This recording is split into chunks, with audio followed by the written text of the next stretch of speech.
Hi everyone, I'm going to head and go over the homework for 5-5. This is a walkthrough again if you missed class or if you just need some help with it, just a refresher. This should go ahead and help you out. So I'm going to go ahead and just get started. We have 7 problems to go ahead and get done. So this is solving polynomial equations, which refers to mainly us knowing how to factor is the big goal here. So some of this you should know already, reviewing. It's just one of those concepts. One of the things that is helpful to go ahead and have out is in class, you were supposed to copy down a chart with special factoring techniques or just special patterns that you were able to use. So I'm going to take a look here at this first one, and I have 16 minus y squared. And this is actually going to be a difference of 2 squares.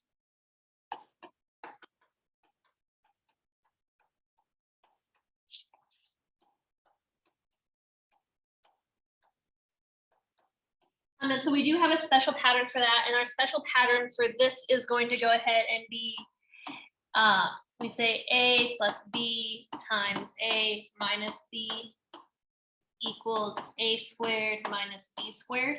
It is the only perfect square 2-term that we have that has a pattern. And so all I'm going to do is go ahead and say, well, a squared equals 16, so a is 4. B squared equals y squared, so b equals y. So I'm just going to go ahead and plug that into my pattern. So this would get me 4 plus y times 4 minus y. It would be my pattern. And for that last parentheses, the order does matter because it is subtraction. So we're just going to go ahead and type that in here. I'm going to do y. Oh, I need to put parentheses in first. Delete. So parentheses. I'm going to say y plus 4, close parentheses, open parentheses, y minus 4, close parentheses, and hit check. Oops. I made a mistake. My 4 is supposed to go first. I don't know what I was thinking. Delete, and we're gonna I'm gonna just clear it out and start up. So parentheses, we're gonna do 4 plus y, parentheses, open parentheses, 4 minus y. So do make sure you put that in the correct order. As you see, I didn't put that in the correct order and I got it wrong. Even though I did do the correct work, I just was not thinking when I put it in. So we'll go ahead and move on to question 2.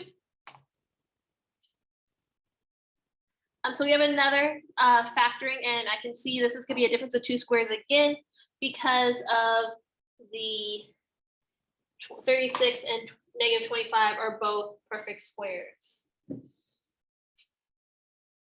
So I'm still going to use that same pattern. We're going to say a squared equals 36, b squared equals 25z squared. We're not going to worry about that minus sign because it's already built into the pattern for us. So if a squared is 36, that would mean a is 6, b squared is 25z squared, so b is going to be 5 times z. Because if I square 5z, I get 25 squared, 25z squared. And if I square 6, I get 36. So we're just going to follow our pattern. And so we're going to get 6 minus 5z times 6 plus 5z. So do it again, making sure I do type that in correctly is going to be the most important thing here. In order of parentheses, you can switch the order the parentheses are shown. It's just that, especially the 6 minus 5z, you have to make sure you write it in that order. Otherwise, it's going to count it wrong. So we're going to go ahead and do parentheses 6 minus 5z, close parentheses, open parentheses 6 plus 5z, and close parentheses, and hit check. So that worked out really well. Go ahead and move on to question 3. And as always, if you need to pause it, rewind it, go ahead and do that. So this problem is a little different. We have a bit more going on here. I see exponents of 4. I see 2 variables. One of the first things you should always do when we're looking at factoring is see if there is a GCF, which is going to be our greatest common factor. So something that both or all the terms have in common. And I can see that both terms have this x to the 4th in common. So I'm actually going to go ahead and pull that out. When I pull that out, I'm going to be left with u to the 4th minus 81. So I can go ahead and do that. I can still follow my pattern of a squared minus b squared. U to the 4th is a perfect square.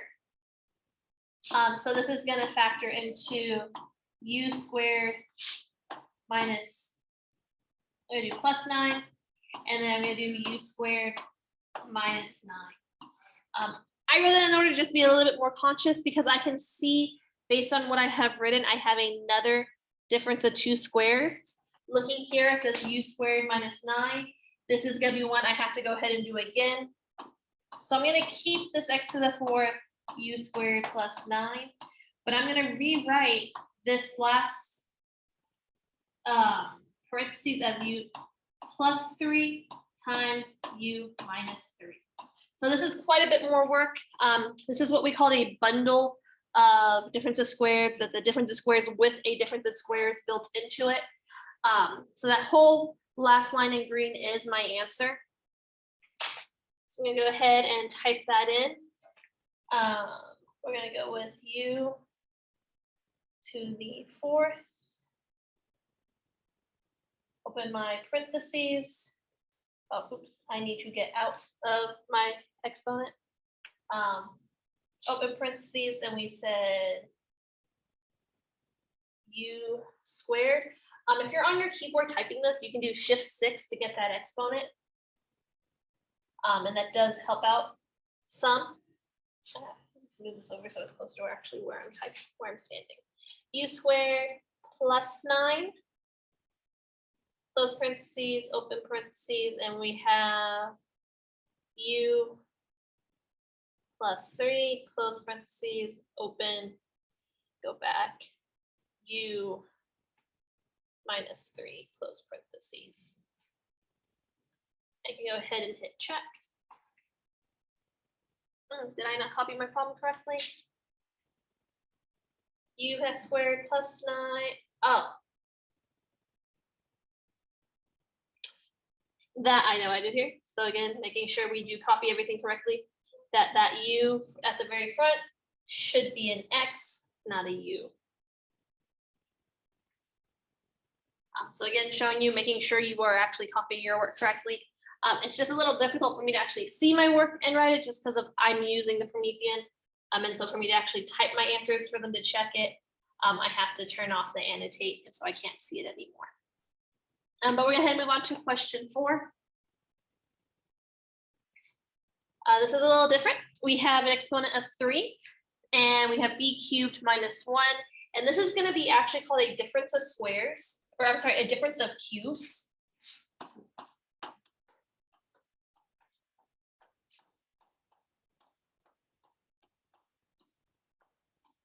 So we do have a special pattern for this. And the other thing with these special patterns, I will go ahead and show it again in class, but your formula sheet that you get for the ACP actually gives you these patterns for you, so you don't have to memorize them, but they are useful actually to memorize so that you don't have to keep looking for them. So the pattern states for a difference of cubes. So when I have a cubed minus b cubed, it says a minus b times a squared minus, plus ab plus b squared. A phrase you can remember, it's always going to be same, opposite, plus. So this, if this is going to be, this first set of parentheses is always going to have the same sign. So minus, minus. The second sign is going to be opposite of what you had. So instead of a minus, I have a plus. And this last one, it will always be a plus. So that is something you can use to help you out. So when I do these, I go ahead and identify all the information that I need. So I have a cubed, I need a squared, and I need a. I have b cubed, and I need to know b squared and b. And I also need to know what a times b is.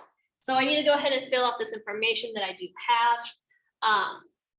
Ones usually throw everybody off for whatever reason, because it's not usually what you think it is. So a cubed is b cubed is 1. Ones make it really easy because b cubed is the cube of 1, which 1 squared is 1, so it makes it really easy. B cubed is, for a would just be b, for a squared I would get b squared. And then for a times b, I just get b.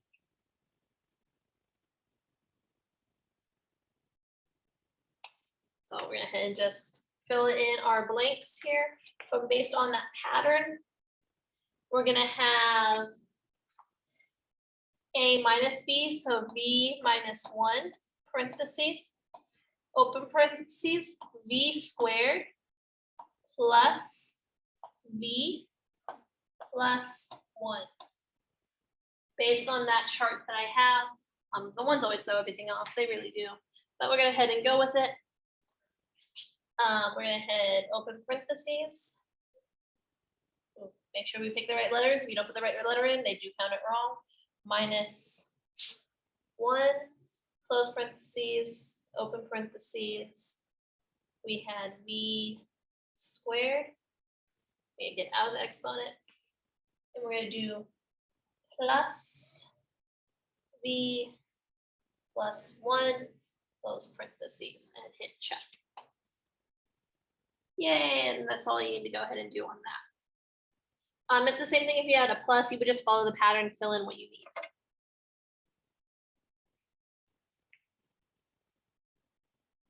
All right, for question 5, what they want us to go ahead and find is all the real zeros, and we're gonna actually try and do this without graphing. The whole thing with this is if they are giving you the real zeros here in this format, usually they should actually turn out to be really nice. So all you need to do is to use zero product property. So for zero product property,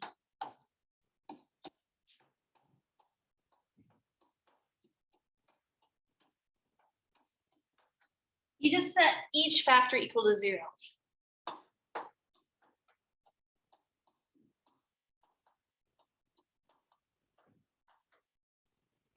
So in this case, we're looking for anything with a set of parentheses. So in this case, I have x minus 9 squared, x plus 2 cubed.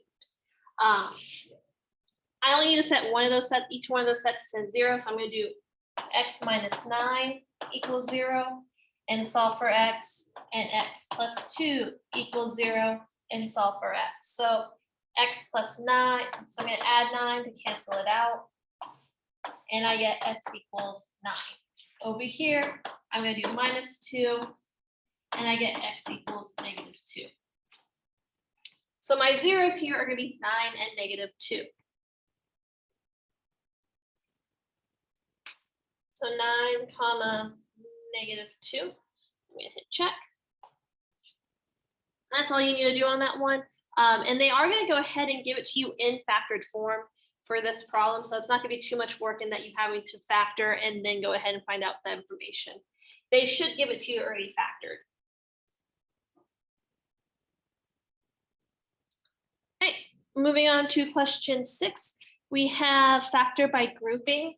So this was a method we went over in class that you need to go ahead and you might have to reorder the terms so that you can find a GCF, pull it out, and get our special pattern that we need. So I'm looking here, and most likely, usually, generally, if it's just univariate, meaning we have one variable and different exponents, typically we'll do the first 2 and the last 2 paired. It changes sometimes depending on what exponents you have. But I'm going to go ahead and just group the first 2 and last 2 and make sure I copy it correctly. That's a minus 2u squared I'm gonna put a plus in the middle and then do 6u minus 4. So the whole point here is what we're looking at is when we pull out that GCF is that we actually have a pair of parentheses that completely match. So for example, my GCF here is just u squared. That's the only thing that these two have in common is only u squared. And you can usually do this is you look in there for the variable, you're gonna take the variable, take the lowest exponent out, and you should be left with only one with the one left for the other variable when you do that. So we're gonna be left with 3u minus 2. I'm gonna create my plus, and I'm gonna look at 6u and 4, and I know they're both even, so they're both divisible by 2. So I'm gonna go ahead and pull out a 2, and I'm left with 3u minus 2. So we did get what we wanted, which was a pair of parentheses. So that one pair is one of our factors. My other factor comes from what's inside, or from, I'm sorry, what's in front of our parentheses. So in this case, u squared plus 2. And that's actually all I can do. I can't mess with that u squared plus 2 because there's nothing for a sum of squares, and also the fact that 2 is not a perfect square anyways. So I'm just going to leave it as that and go ahead and put that in. So we're going to do, don't want to see, so 3u minus 2. So we're going to do parentheses, 3 u, sorry, I couldn't find the u, minus 2, close parentheses, open parentheses, and we said u squared plus 2.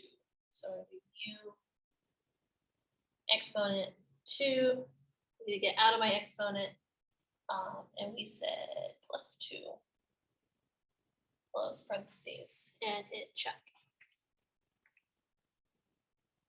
So that is that one. We're going to do another one. 7 is another factoring by grouping. And the exponents will vary on these. So we're just going to take a look. I am going to still this time again, I am going to head and group that first 2 and last 2 together. It just works out nicely. Most of the time for us right now, that is what we're going to do. So I'm going to do 4y to the 6 plus 3y to the 4th plus 12y squared plus 9. Typically what I will do is you're going to go ahead and put a plus sign in between the two parentheses. And if there was a negative, it would be applied to inside the parentheses with that number. Because you always say I'm doing plus negative 5x squared. Whatever, just add that negative to the inside the parentheses.